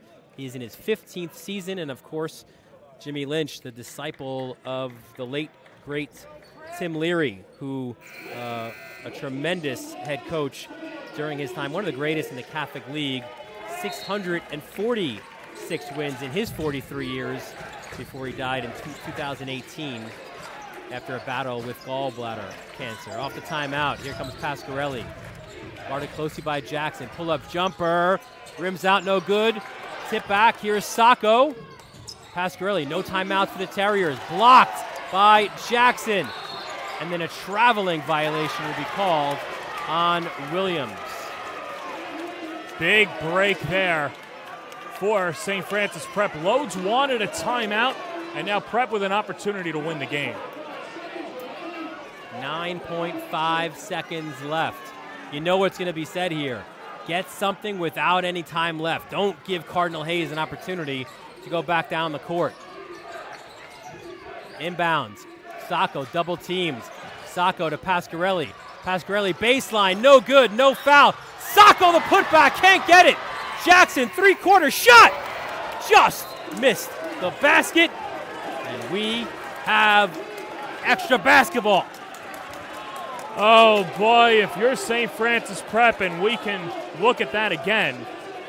But let me tell you something, Dylan. I mean, you can't get any closer than you were down low. Sacco had an opportunity for the win. It was tapped up.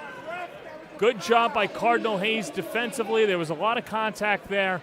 Oh boy, if you're Cardinal Hayes, you have a collective sigh of relief, and you want to get your big guys involved in overtime. Super Sunday, what a super matchup this has been. 62 all overtime coming up next right here on the Varsity Media Sports Network.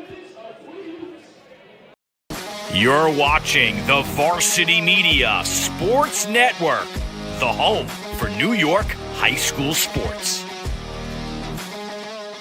Maspeth Federal Savings is here through it all. The ins and outs, the ups and downs. Through the winters, the summers, and even the spring leaks, know that Maspeth has your back.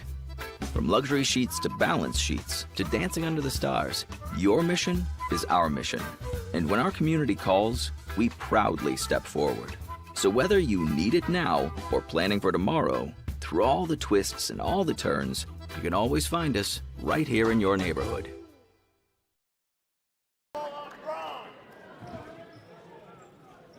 Welcome back to Cardinal Hayes High School. Dylan Butler, John Perez here with you. 62 all as we go to overtime. The Terriers, 2 terrific chances to win it at the end of the fourth quarter. Pasquarelli missed on the baseline. Sacco couldn't get the putback.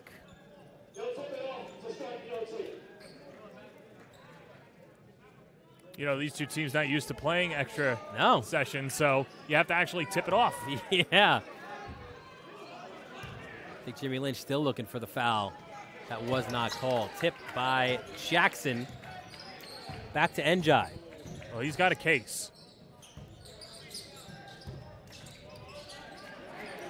Elijah Moore.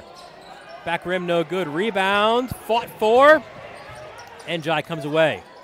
Njai, lefty layup. That's where you're St. Francis Prep. You've got to box out, corral the rebound. A good job by Njai, who's done a good job defensively in the second half, following up and getting the first bucket of OT. 12 for Njai. Here's Tyler Michelle guarded by Elijah Moore. Moore not giving him the baseline. Faison blocked by Trey Lewis. Nigel Moore gets the loose ball, looking for help. 7 on the shot clock. Pasquarelli spins, cuts inside, missed it, can't get the putback. Loose ball, and we'll have a jump ball.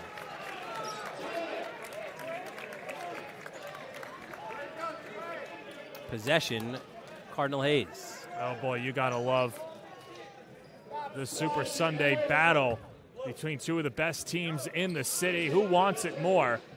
And we'll stay with the Terriers. Well, a conversation now among the officials. I thought Carlos Martinez pointed the other way. Well, I think this conversation is just about the shot clock, so making sure it's reset. Terriers ball. Inbound to Sacco. Big O to the left hand, rims around, no good. Cardinal Hayes has found a way to neutralize Sacco in the fourth quarter and overtime, and if you're Sacco, you have to move on and get ready for the next play. Njai to the left. Sacco got a piece and the rebounds. We go the other way. Moore. Pasquarelli. No good. Faison stripped by Williams. And St. Francis Prep gets the ball. That's where you got to give it up if you're Faison. You had two Terriers underneath the basket. Any option would have been better, but fortunately for St. Francis Prep, it'll be their possession. What a terrific late season battle. 64-62 inbounds. And that went off of a Hayes player, so it'll stay with St. Francis Prep. This overtime and the final few moments of the fourth quarter, St. Francis Prep without their floor general. Veer Anthony, Sacco steps out for 3. No good. Loose ball again, jump ball. This will go to Hayes. Starting to see St. Francis Prep lose their legs a little bit, looking a little gassed out there in the extra session. And of course, when you've got two blue chip prospects like Moore and Jackson, specifically Jackson, who didn't play the first 4 minutes of this game, or maybe 4.5 minutes because of senior day, a little bit fresher legs, but Joe Lodes will call a timeout and settle it down for his squad. Jackson right now with 17, Elijah Moore with 9, Trey Lewis 11. Those are your leading scorers for Cardinal Hayes. For St. Francis Prep, there you see Njai getting to the basket. That's a great switch of hands, man. Very crafty is Njai too, and love his ability and good job with the offhand to create some separation. Now the one knock on Njai is he's got to facilitate the ball a little more, something that's been his issue this year. But here's Faison, a big time rejection there by Cardinal Hayes, getting the stop. And boy, you gotta love just the battle in the trenches between these two squads. Njai with 12 as well, and for St. Francis Prep, Osmana Sacco. It's got to be a season high, certainly. 24 in this game. Pasquarelli with 14. Faison with 9. But that other scorer hasn't emerged, and I guess when Sacco scores the way he has, you haven't needed it. But so much of this season, you've seen the likes of Nigel Moore or Michelle, both guys stuck at 2 points today. Off the timeout, here's Jackson. Cardinal Hayes with a 2-point lead. Looks to dribble on Pasquarelli. Njai. Spins, turns, Sacco, rejection. It stays. 2 on the shot. Jackson from deep. Side rim, no good. Look at Trey Lewis. We're going to keep it here. He's not going to get the putback. Joe Lodes wanted it. And this is going to be an interesting conversation here between the officials, Mike Smolens and Matt Rubin. Now Carlos Martinez in on the conversation. Yeah, let's take another look. I'd like to see the case for why it's not. It hit the rim. That should have counted. You know, unless the argument was that it would be a shot clock violation or something like that, but that's not what happened there. It hit the rim. Yeah, I think it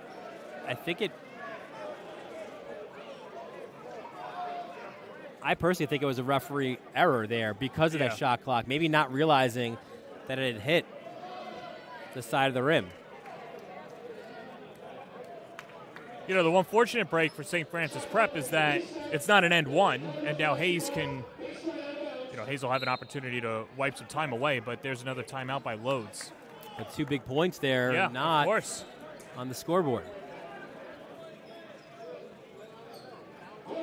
So a 30-second timeout by Cardinal Hayes. We'll show you the standings in the New York Archdiocesan, which again speaks to how important this one is.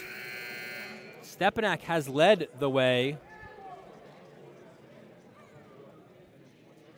Well, here's the BQ standings. Yep. Christ the King leading the way. St. Francis. So this is pretty much all locked in. These spots are your top 6.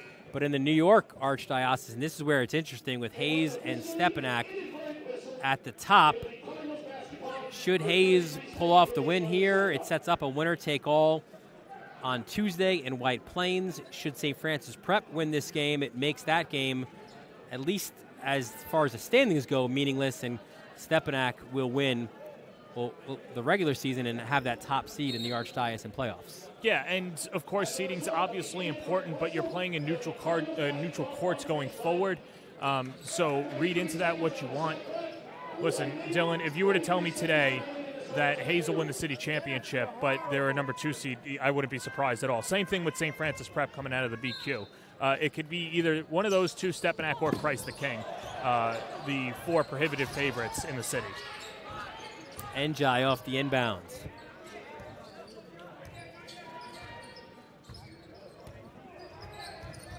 Njai with 12 on the game. And also having played really tough defense. Here's Elijah Moore. Works off the Williams screen into the corner to Jackson. Trey Lewis for a Trey himself. No good. Sacco the rebound. We go the other way inside the final minute of this first overtime session. Pasquarelli guarded so well by Jackson, but he stepped on the baseline. Unfortunate for Captain Jack, because that was terrific defense. Fantastic job, and probably the second outcome that you want. But either way, good job there, because Pasquarelli not easy to keep in front of. So 19 on the shot clock. Faison inbounds underneath. Corner for Moore. Sacco guarded by Williams at midcourt. Hands off. Nigel Moore. 7 on the shot clock. Pasquarelli up and under. No good. Sacco, this would be a shot clock violation. That Pasquarelli shot didn't hit the rim. St. Francis Prep arguing, but it did not touch the rim. No, it didn't at all, and this is where St. Francis Prep, you can't get upset. You've got a foul now. Yeah. And again, they have 8 fouls. They'll step up. They'll maybe try to get a steal on the full court. And as such, Nolan Raymond will come in for Sacco. Offense, defense, certainly a guy who's... You should get Pasquarelli off the floor, too. He's got 4 fouls. If you want to play that way. I know he's a good defensive player, but you don't want him to commit that 4th foul. And because he might be apprehensive to commit that foul, Hayes is as good as a team in transition as anybody in the city. That could cause a leak out. You get a bucket, and that's all she wrote. Just some food for thought.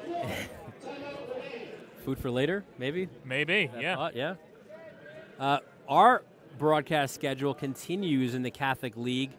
We've got a Senior Day showdown at Christ the King, right? Joe Arbitello's Royals will be home for Monsignor Scanlon. Dwayne Mitchell leading the charge. You talk about those Rice games, then Rice, Christ the King. That was a Super Sunday game. Yes, it was. I was there. Remember that? I was. Years, I had the more than a puppets, couple years Kobe, back. and LeBron. Yeah. Yep. I was there. Some of our other matchups, there you see it. Holy Trinity Chaminade. You were out at Holy Trinity. Yep. For Matt Doherty's jersey retirement ceremony. I think on February 14th, that'll be a nice game there, right? Like, I'm sure there'll be a lot of love between Holy Trinity and Chaminade. How can there not be? Sure. Of course. Yes. Just a stone's throw away, Hicksville versus Mineola. I'm excited to go into that gym. I've never been inside the gym at Chaminade. Oh, that's really nice. You've got the overhang there, kind of. It's nice. Scanlon, Christ the King, and then St. John the Baptist, man, they're a team to watch. They score a ton of points. They beat St. Anthony's in that first game at the buzzer. That should be a lot of fun in that one as well. All those games right here on the Varsity Media Sports Network. Good defense there by Faison, and you can see part of the plan here, right? We're going to defend, St. Francis Prep said, until we have to foul, right? Maybe we get a steal here. That's at least, I'm sure, part of that conversation.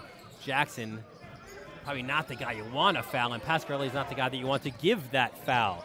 Faison tried to get it, couldn't. Into the corner. You don't want to foul that guy either, or this guy. Good job by Cardinal Hayes getting it to the guys who can get it done on the foul line, and Tyler Michelle will be called for the foul. That will be his fifth. And that's exactly what could have happened, as Pasquarelli is saying, I've got four. I couldn't foul.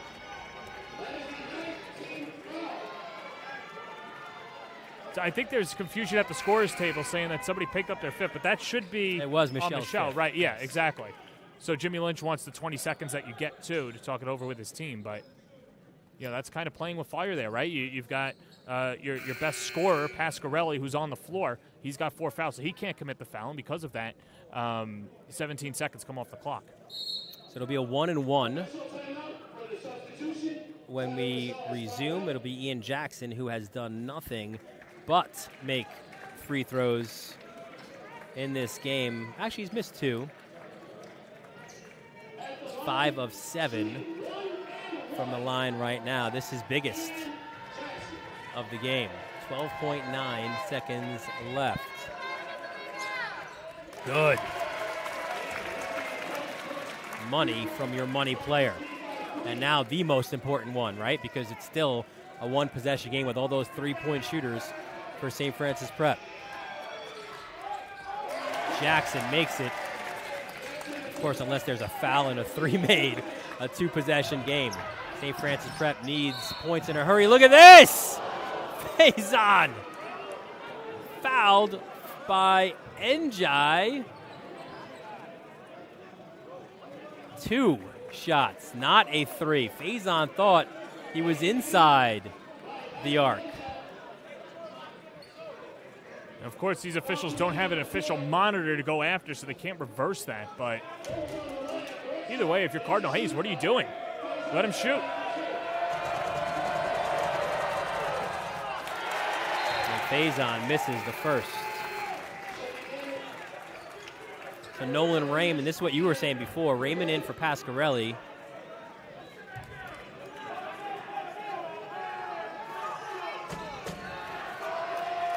Well, you want to make this and keep this a one-possession game, too.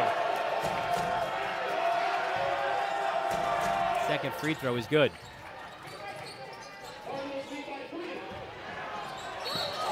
And the Cardinals turn it over.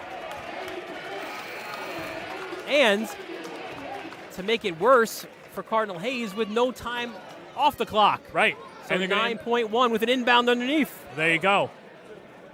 This is something you've got to shore up for Cardinal Hayes. Yeah, that says 1,000 words right there. This is where Hayes is going to have to lock down on defense, and Pasquarelli back on the floor for the Terriers. And a conversation among the officials. Jimmy Lynch looking at the officials saying, don't do it. Don't do what? I think change the call. Oh, well, yeah. He's like, don't even think about it. timeout by St. Francis Prep. It has been a fun one. You know, Cardinal Hayes leaving the door open, but, you know, St. Francis Prep, who has not had their best overtime session, and we'll take another look. So let's see. So foot's on the line, yeah. Yeah.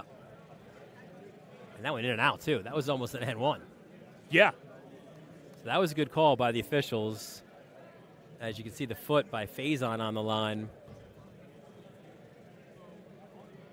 Anyway, interested to see if they go to Pasquarelli here. Sacco has been a big reason why the Terriers are where that they are, but, you know, struggling over the last quarter and a half, and you want to go to your veteran there. Or we'll see if Jimmy Lynch uses Pasquarelli as a decoy and sets somebody else up. The one important thing, though, Veer Anthony not in the huddle, still icing that forearm. So obviously safe to believe that he's probably not available the rest of this contest. And you hope, just for competition's sake, right, that he's just maybe a bruise and nothing worse there. You want to see everybody at full strength, or as close to full strength as they could be. Nolan Raymond to inbound underneath. Pasquarelli open three. Takes it. Missed it long. And the rebound goes to Njai, who's fouled by Faison. You know what? They got a good look. That's who you want taking the shot. I'm not in the business of let the clock wind down and you force something as time expires. You got an open look. You got it to your big guy.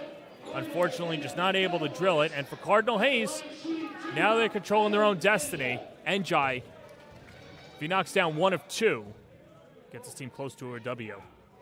Missed the front end, so opens the door again for St. Francis Prep. Faison and Raymond are deep for St. Francis Prep. 5.6 seconds left. Big one here for Njai. No good. Sacco the rebound. Here comes Pasquarelli. Half-court shot. Pasquarelli too high. Rebound goes to Raymond. And that does it. Cardinal Hayes pulls it out here on senior night, 66-63. Gotta love the resiliency of the Cardinals to make Tuesday's game relevant. But, you know, Ian Jackson doing a good job defensively down low. A complete effort on senior day for the Cardinals, setting up a very good matchup against Stepanaka for St. Francis Prep. Remember this feeling? Know that you might get another bite at the apple against Cardinal Hayes going forward. We'll take a quick break. We'll get our player of the game when we return right here on the Varsity Media Sports Network. You're watching the Varsity Media Sports Network, the home for New York high school sports. Maspeth Federal Savings is here through it all. The ins and outs, the ups and downs. Through the winters, the summers, and even the spring of leaks. Know that Maspeth has your back. From luxury sheets to balance sheets to dancing under the stars, your mission is our mission. And when our community calls, we proudly step forward. So whether you need it now or planning for tomorrow, through all the twists and all the turns, you can always find us right here in your neighborhood. Welcome back to Cardinal Hayes High School. A thriller here on the Grand Concourse. Cardinal Hayes with a 66-63 win. We're joined by the player of the game, Ian Jackson. And Ian, I guess first off, man, this had playoff intensity to it. You want to have a game like this down the stretch of the regular season. Yeah, definitely. So we know we're going to the playoffs. Looking forward to. We don't want to go in the playoffs winning every game by a lot. You want to have the close game, so we have the experience. You understand what it's going to feel like and what it's going to be like. So it's great to have a game like this. What does it say about the resiliency of the squad, knowing that, you know, you and Choppa really didn't get into the flow of the offense until the second half? They were able to hang around, and a good team victory for you guys. It means a lot. It shows our growth. All the way from game one to now, how much we've grown as a team, how much we kind of gel each other, we learn each other's tendencies. It shows a lot. I love these guys, and we've had a good game today. Yeah, Ian, I mean, you got those big free throws down the stretch, an overtime win. There's not been a lot of overtime basketballs this season. of games this season. As you said, though, important to kind of get that. It's 8 straight wins now for you guys down the stretch. Maybe cliche to say, but do you think you guys are playing some of your best basketball at the right time? Definitely. That's what me and Coach Lowe's and Coach Tim has been preaching to all the guys. This is when you want to get hot. Around this time of the season, going into March, going into the playoffs. This is where you want to have the best games of the whole season, and that's what we get into now. 8 straight. Let's try to get 9. You're going up against Stepanak this week for the number 1 seed. You know what they did to you on this court. What's the message for the team going up to White Plains? Keep the same energy. We had a great 8 games. We growing. Let's keep growing. Let's keep getting better, and let's go out there and improve to maybe the number 1 team. Not sure if you saw on our Insta, we have a little poll going. Which of your dunks the other night was better? Yeah. We'll ask you. You're the guy who did both of them. Which did you like better? The better dunk, I would say, is probably the first one. The second one. I took off from a little before outside the paint. I jumped from a little before. I felt like I was flying, but the dunk on was kind of more like exciting. Tonight's was pretty good too. Today's was pretty good too. Yeah, I got one. I got one first half. Got one down the middle. Started off. You still have to go between the legs. You still owe us that one. I owe you guys that one. I missed it. I owe you guys that one. Oh, good. Well, Ian Jackson, we're going to have plenty more games coming up in the postseason. Congratulations. Good luck on Tuesday as well. Thank you. It was great talking to you guys. Yeah. Great Ian talking to you Jackson, too, Ian. the future Tar Heel. 19 points to lead the way in a big home win for Cardinal Hayes. And you heard him say it before we wrap up here. Statement win, right? Like, you need to have some adversity in a game that you win. Yes. Right? You can't just win these games easy because that's what the playoffs are going to be all about. Yeah, and listen, he's a defending champion. They did exactly what teams do, and if you have championship aspirations, that's exactly what you want. You want to win these tough games against a team that has aspirations to not only knock you off as a defending champion, but has expectations to win it all themselves. So a good win at home for Cardinal Hayes, now 8 straight, and I can't wait, Dylan, for that Stepanak game in just a couple of days, but also what it means for Cardinal Hayes going forward. Remember, they are the defending champs, 1 seed or not. They've got that championship pedigree.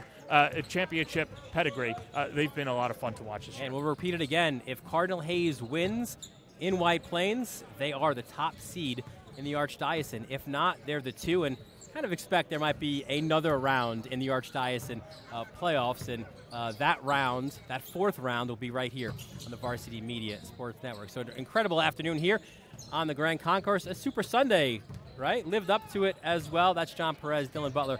Thanking you for joining us here for our entire Varsity Media crew here on the Grand Concourse. Our executive producer, Chris Sweeney, our technical director, AJ Nieves, the assistant technical director, Ron Pierre. For Matt McCower-Brown and Angelo Caezo, it's our A-team here this afternoon. John Perez, Dylan Butler here. Thanking you for joining us from the Bronx. We look forward to seeing you next time right here on the Varsity Media Sports Network.